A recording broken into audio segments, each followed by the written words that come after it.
Hello and अस्सलाम वालेकुम everyone.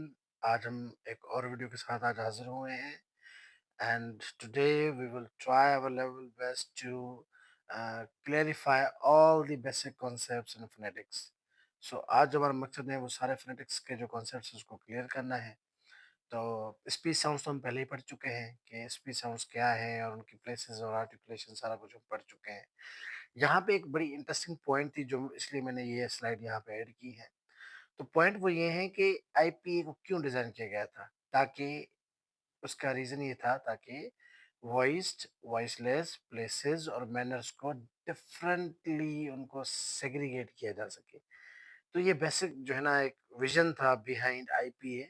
और मैं पहले बता चुका हूँ आईपीए वाज एस्टैब्लिश्ड इन 1888 और 1886 में फोनेटिक एसोसिएशन थी ऑफ टीचर्स। तो उन्होंने इसको बनाया था एंड देन उसको कंटिन्यू किया और 1888 में एक पूरी जो है ना टेबल प्रेजेंट की विद द स्टूडेंट्स। अच्छा जी, पहला बेसिक कॉन्सेप्ट है फोन। तो फोन मैं अब इस तरह से डिफाइन करूंगा कि it's a sort of sound. जो भी आपकी लैंग्वेज में साउंड मौजूद है जैसे बट जक, all these sounds are you know a sort of phone, इसको हम फोन कहते हैं। ठीक है। तो उसके बाद एक और कॉन्सेप्ट होता है फनीम का। अब हम उसको डिस्कस करते हैं कि फनीम क्या होता है। जैसे देखें, हम अगर बायोलॉजी पढ़ेंगे तो उसमें जो ऑर्गेनिजम्स होते हैं उनका जो बेसिक जो उनका बेसिक बिल्डिंग ब्लॉक होता है वो एक सेल होता है। और जब आप केमिस्ट्री पढ़ेंगे तो मैटर के बारे में जब आप पढ़ेंगे तो वहाँ पे जो आपका एटम होता है वो स्मॉलेस्ट बिल्डिंग ब्लॉक होता है, स्मॉलेस्ट यूनिट होता है किसी भी मैटर का। तो जब हम किसी भी वर्ड की बात करेंगे या किसी भी जो है ना एक पूरे वर्ड की अपनी साउंड की बात करेंगे तो वहाँ पे जो स्मॉलेस्ट मीनिंगफुल यूनिट होगा किसी भी वर्ड का तो वो फनीम होगा। तो फनीम जो है ना बिल्डिंग ब्लॉक होगा किसी भी वर्ड का जब हम उसको क्रिएट करेंगे थ्रू साउंड्स। तो स्मॉलेस्ट यूनिट ऑफ साउंड जो होगा वो फनीम होगा। तो यहाँ पे फनीम को भी डिस्क्राइब करेंगे एंड देन हम दोनों में डिफरेंशिएट भी करेंगे कि भाई ये फोन और फनीम में क्या फ़र्क आता है और इनके क्या डिफरेंसेस है। बात तो सेम है दोनों के साउंड की, पर डिफरेंस क्या आते हैं अब हम वो डिस्कस करेंगे। तो डिफरेंस आपके सामने है, फोन वर्सेस फनीम। अब मैं इनकी पहले डेफिनेशन पढ़ूंगा और फिर मैं उसको एक्सप्लेन करूंगा कि इसमें क्या डिफरेंसेस है। देखिए, phone is any sound used in speech. जो भी आप स्पीच में कोई साउंड यूज करते हैं ब छ ज ख ज व म व स, जो भी साउंड्स हैं these all are phones, the basic sounds. अब फनीम क्या होता है? Phoneme is sound that changes the meaning of a word in a specific language. Phoneme ऐसे यूनिट्स होते हैं जो डिस्टिंक्टिव होते हैं, जो किसी में फर्क पैदा कर देते हैं। अगर किसी साउंड में चेंज हो जाए, किसी वर्ड में थोड़े भी डिफरेंस हो जाए उसमें, तो पूरी की पूरी उसकी मीनिंग चेंज हो जाती है। मिसाल के तौर पे दो आपके सामने फनीम मौजूद है, फ एंड ब। अब देखिए, वर्ड है पैट एंड बैट। अब देखिए, प को हमने ब से रिप्लेस किया तो पूरी मीनिंग चेंज, पूरा वर्ड चेंज, पूरा स्ट्रक्चर चेंज। तो एक वर्ड जो हम चेंज कर देते हैं जिसकी वजह से, एक वर्ड की चेंजिंग की वजह से जो चेंजेस आती है, मीनिंग में डिफरेंस आ जाता है, उसको आप फनीम कहते हैं। So this is the concept of phone and phoneme. Phone जो है वो सिंपली कोई भी साउंड है और फनीम क्या है? फनीम सिंपली वो डिस्टिंक्टिव यूनिट्स हैं जो अगर आप चेंज कर दें तो वो पूरी मीनिंग ही चेंज कर दें। यानी फ़ोन सिंपली साउंड्स है और फ़नी भी साउंड है, पर वो क्या करते हैं, वो किसी भी की भी मीनिंग चेंज कर देते हैं। That depends on meaning. यानी फ़ोन जो है वो मीनिंग वाले पर्सपेक्टिव पे नहीं आते। फ़नीम जो है वो ज़्यादा मीनिंग पे फ़ोकस करते हैं, मीनिंग एसोसिएटेड होते हैं, मीनिंग रिलेटेड होते हैं। अच्छा, अब एक और कॉन्सेप्ट है एलोफ़ोन का जो बड़ा इंपॉर्टेंट है और उसमें ज़्यादा क्वेश्चंस भी आते रहते हैं।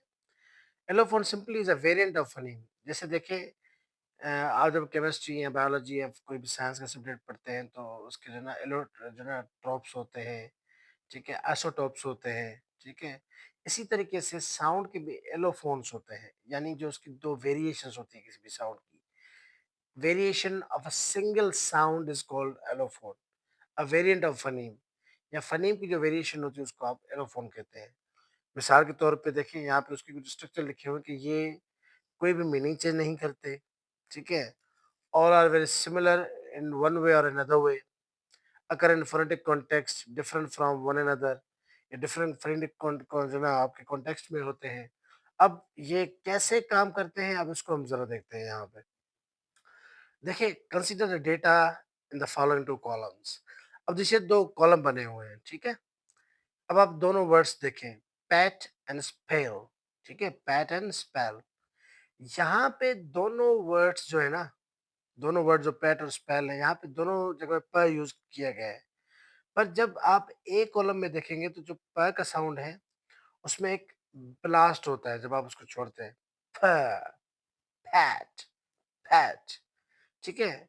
इसको हम एस्पिरेशन कहते हैं। जब आप कोई ब्लास्ट से साउंड छोड़ते हैं ना, तो उसको हम एस्पिरेशन कहते हैं। अब जैसे स्पेल, इसमें कोई भी बर्स्ट नहीं होता, कोई भी ज़्यादा फ्लो ऑफ एयर नहीं होता। तो देखिए साउंड है प, बट दोनों की जब आप प्रोनंसिएशन करते हैं तो वो डिफरेंट हो जाती हैं। व्हाई? बिकॉज़ दोनों के एनवायरनमेंट चेंज हैं। हम इनकी जो वेरिएशन है वो ऐसे डिटरमाइन करते हैं कि इनके आगे और पीछे कौन से साउंड्स लगे हुए हैं। जब स्टार्टिंग में हुआ है तो बिल्कुल इसमें एसिमिलेशन है, इसमें बर्स्ट हो रहा है। पर जब हम स्पेल में देखेंगे तो देखिए वहाँ पे जब पी है वो एस और ई के बीच में यूज़ हुआ हुआ है, तो इसलिए वहाँ पे उसकी कोई भी एसिमिलेशन नहीं होती, जिसकी वजह से इसकी 2 वेरिएशन बन जाती है। वहाँ पे जो प है वो जस्ट प ही है। पर जब इस फैट की बात करते हैं तो वहाँ पे थोड़ा फ का आवाज़ भी आ जाता है। तो जब आप एक साउंड को प्रोनाउंस करें विथ टू डिफरेंट वेरिएशन तो उसको हम एलोफोन कहते हैं। Simply allophone is a variation of one sound. अब प की जो दो डिफरेंट वेरिएशन है, दो डिफरेंट प्रोनाउंसिएशंस हैं, अकॉर्डिंग टू कॉन्टेक्स्ट, उनको हम एलोफोन्स कहते हैं। देखिए यहाँ पे वही सेम बात मैंने कंटिन्यू की है कि जब आप पहली प को प्रोनाउंस कर रहे थे तो आपकी पफ निकल रहा था आवाज़, है ना? आप उसको ऐसे पफ को जान सकते हैं कि आप एक पेज पेज ले लें, अपने माउथ के करीब उसको पकड़ें और आप कहें पैट, तो एक पफ निकलेगा हवा का और उसमें वाइब्रेशन पैदा हो गया आपके सामने वाले पेज पे। और जब आप कहेंगे स्पैट तो कोई भी पफ नहीं निकलेगा। इससे आपको पता लग जाएगा कि कैसे 2 डिफरेंट वेरिएशंस निकल रही हैं प साउंड की। तो दीज़ 2 वेरिएशंस ऑफ प साउंड आर कॉल्ड एलोफोन्स। बहुत से लोग एक और कॉन्सेप्ट है मिनिमल पेयर के, इसमें बड़ा कंफ्यूज हो जाते हैं। और मैं इसको बहुत सिंपल वे में डिफाइन करूंगा कि मिनिमल पेयर जो होते हैं वो सिंपली यूज होते हैं कि भाई हम आइडेंटिफाई कर सके कहाँ पे फनीम्स यूज हुए हुए हैं। ये दो ऐसे वर्ड्स होते हैं जिसमें सिर्फ एक फनीम का फर्क फर्क होता है। मैं दोबारा रिपीट करता हूँ, ऐसे वर्ड्स जिसमें एक फनीम या एक साउंड का डिफरेंस हो उसको मिनिमल पेयर कहते हैं। मिसाल के तौर पे pit bit, bat cat. Bat cat में ब और क का डिफरेंस था, ठीक है? और पिट बिट में प और ब का डिफरेंस था। तो आप जब एक साउंड के डिफरेंट वाले जो वर्ड्स लिखते हैं, एक फनीम का जो डिफरेंस जिस वर्ड में होता है, उनको आप मिनिमल पेयर्स कहते हैं। यही बेस्ट वे होता है इनको आइडेंटिफाई करने का कि मिनिमल पेयर्स कैसे काम करते हैं। तो this is not a very rigid concept, it's really simple, but it's all about how you understand it, आप उसको कैसे समझते हैं। तो इसको समझने के बाद एक और कॉन्सेप्ट है जो बहुत ज़्यादा इम्पोर्टेंट है, and now we are moving toward that, जो सिलेबल है। सिलेबल सबसे ज़्यादा आपको तंग करेगा और टू बी वेरी ऑनेस्ट वो ज़्यादा पेपर्स में टीचर्स आपको देते रहते हैं। बट बिल्कुल परेशान ना हो, हम उसको बहुत ईज़ी वे में डिफाइन करने वाले हैं, and I believe that you are going to understand it really clearly. So यहाँ पे सिलेबल आ गया है। तो आप देखें, it's a unit of speech consist of either a single vowel or a vowel and one or more consonant associated with it. अच्छा, जब आप कोई भी वर्ड प्रोनाउंस करते हैं, ठीक है? जैसे टिक टॉक, ठीक है? वर्ड है टिक टॉक, ठीक है? या वर्ड है कपबोर्ड। तो देखिए यहाँ पे 2 उसकी पार्ट्स है स्पीच के, ठीक है? तो इन दोनों पार्ट्स में आप एक पैटर्न नोट करेंगे कि एक जो है ना, जब आपने कहा टिक और टॉक, तो कॉन्सोनेंट था, बीच में वावल था, फिर कॉन्सोनेंट था, फिर कॉन्सोनेंट था, विल वावल था एंड देन कॉन्सोनेंट था। तो आपका जो उसका एक पार्ट बन रहा था ना, जो स्पीच आप उसको प्रोनाउंस कर रहे थे, तो उस पार्ट को आप सिलेबल कहते हैं। जब आप किसी भी वर्ड को प्रोनाउंस करते हैं तो उसके जो जितने पार्ट्स बनते हैं, 1 बनता है, 2 बनता है, जब आप उसको स्पीच में डिवाइड करते हैं तो उनको आप सिलेबल कहते हैं। अच्छा, सिलेबल का स्ट्रक्चर कैसे होता है? उसमें एक कॉन्सोनेंट होता है, एक वावल होता है और देन उसको एक आखिर में कॉन्सोनेंट होता है, यानी सीवीसी। पर ज़रूरी नहीं है कि सी, वी, सी दोनों ही हों। सिंपली उसका सीवी भी हो सकता है और वीसी भी हो सकता है। मिसाल के तौर पे वर्ड है कैट, ठीक है? वर्ड है कैट, तो कैट में जो पहला वर्ड है वो कॉन्सोनेंट है इसलिए हम उसको सी करके लिखेंगे। बीच में उसका वावल है तो उसको वी करके लिखेंगे और टी फिर से एक कॉन्सोनेंट है तो उसको सी करके लिखेंगे। सी, वी, सी सिंपली इसका ये जो है ना एक स्ट्रक्चर होता है। पर ज़रूरी नहीं है कि उसमें हमेशा आगे या पीछे कॉन्सोनेंट हो। आगे पीछे कॉन्सोनेंट ना हो तो भी फ़र्क नहीं पड़ता पर हमेशा एक वावल ज़रूर होगा, ठीक है?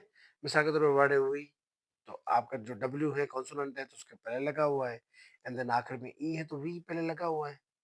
तो सिंपली यानी ये एक हार्ड एंड फास्ट रूल नहीं है कि सीवीसी ही हो, उसके आगे या पीछे भले एक कॉन्सोनेंट ना हो, पर एक उसके आगे या पीछे ज़रूर होगा। दोनों ना हो पर एक एक आगे या पीछे ज़रूर होगा। तो ये इसका एक बेसिक स्ट्रक्चर है। अच्छा आप इस डायग्राम को ज़रा देखिए, इसका स्ट्रक्चर लिंग्विस्टिक्स के टर्म्स में आप कैसे समझेंगे?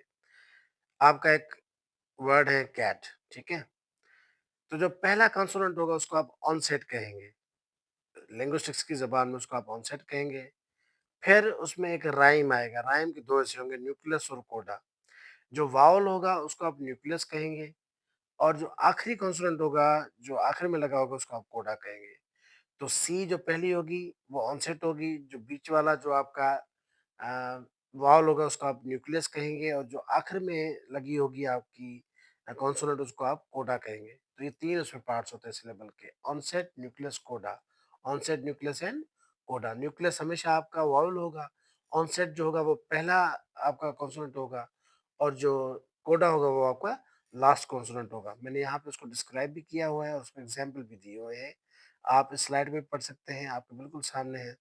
तो पे पे ऊपर सिलेबल है, उसका ऑनसेट है, फिर राइम है, राइम को दोबारा 2 हिस्सों में डिवाइड किया गया है, न्यूक्लियस और कोडा में। पर अगर आप राइम को ना भी रखें तो भी कोई मसला नहीं है, आप डायरेक्ट इसको ऐसे डिवाइड कर सकते हैं, ऑनसेट, न्यूक्लियस एंड कोडा। जैसे वर्ड है कैट, कैट का जो पहला सी है वो ऑनसेट है क्योंकि वो कॉन्सोनेंट है पहला। ए जो है वो वावल है, जो टी है आखिर में फिर कॉन्सोनेंट है, तो जो आखिरी कॉन्सोनेंट होता है उसको हम कोडा कहते हैं। तो this is the basic structure of a syllable जो मैंने बड़े आसान तरीके से समझाने की कोशिश की है। अच्छा, अब थ्योरी है एक बड़ी कॉन्सेप्ट वाली और बड़ी आसान सी, ये बहुत सारे बुक्स में नहीं होती पर मैंने पढ़ी थी तो मैंने शेयर करना लाज़मी समझा। इसको सोर्स फ़िल्टर थ्योरी कहते हैं जो आपकी साउंड प्रोडक्शन से रिलेटेड है। A theory in which energy from a source is modified by a set of filters. Source filter theory का मतलब ये होता है कि एनर्जी एक सोर्स से ऊपर आती है, पर जो डिफरेंट जो फ़िल्टर्स होते हैं वो उसको यूज़ करते हैं एज़ पर द सिचुएशन। अब इसको हम अपने साउंड पे अप्लाई करेंगे। कैसे देखें, जब आप साउंड प्रोड्यूस करते हैं, तो आपका जो बेसिक सोर्स होता है, जो पावर होता है, वो आपकी रेस्पिरेटरी सिस्टम से आता है। जो लंग्स जो है ना एयर को पुश करके बाहर निकालने की कोशिश करते हैं। फिर उन एयर को जो है ना कौन यूज़ करता है? मैंने आपको लारिंक्स और फेरिंक्स का बताया था, जो 2 पाइप्स हैं, फिर नेसल कैविटी है, ओरल कैविटी है। ये सारे जो दूसरे ऑर्गन्स हैं, ये फिल्टर्स हैं और इसको यूज़ करके आपको साउंड प्रोड्यूस करके देखते हैं। तो ये एक स्ट्रक्चर भी है देखें, फेरिंग्स है, लारिंक्स है, ट्रैकिया है एंड वोकल फोल्ड्स हैं, जो सारे जो है ना आपके फिल्टर्स हैं और उसको यूज़ करके डिफरेंट साउंड प्रोड्यूस करते हैं। तो this is source filter theory for you. I hope you like this video. Subscribe Lal Insights for more video because we are going to start our new series on English literature and also grammar as well. So keep in touch with us. Thank you so much and don't forget to subscribe our channel.